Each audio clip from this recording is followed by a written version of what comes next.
ఏంటి దొండకాయలు టమాటాలు కేజీ ఎంత అండి? మా అయ్యి కూడా కేజీ 40 రూపాయలమ్మా. అన్ని పుట్లు కూడా 60 రూపాయలు చెప్పారుగా. సరే 40 రూపాయలు సేవ్ అవుతాం. అయ్యో కేజీ వేసామండి. ఏంటి అయ్యో కేజీ వేసేయండి. సరే అమ్మ వేస్తాను. ఎన్ని బీరకాయలు ఎంతండి కేజీ? బీరకాయలు అయితే 60 రూపాయలు మా కేజీ. సర్లేండి అయ్యో కూడా 1 కేజీ ఇదిగోండి డబ్బులు. ఏండి అక్కడ బీరకాయలు కేజీ 50 రూపాయలేనంట. మీరు 60 రూపాయలు తీసేసుకున్నారు నా దగ్గర.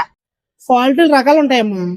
ఇప్పుడు అయ్యి ఒకటే, నేను అక్కడ చూసి ఇక్కడ చూసిన ఒకటే. నాకు 10 రూపాయలు ఇస్తారా కాయలు ఇచ్చిన బీరకాయలు? సర్లే మేము ఏం చేస్తాం అయితే 30 రూపాయలు ఇచ్చేయండి సరిపోద్ది అయితే. ఇదేంటి 30 రూపాయలు అండి? మీరు నాకు 10 ఇవ్వాలిగా, నన్ను అడుగుతున్నారండి 30. అంటే మీరు ఎల్లుల్లి కొట్టు కూడా టమాటాలు దొండకాయలు కేజీ 60 కదండి. మరి నాకు 40 రూపాయలు లాస్ అయిపోయింది కదా. మీ 10 మీరు తీసుకుని నా 30 నాకు ఇచ్చేయండి. 10 రూపాయల కోసం వాళ్ళంతా 30 రూపాయలు దెబ్బలా ఉంది. సర్లే బాబు వెళ్తున్నా.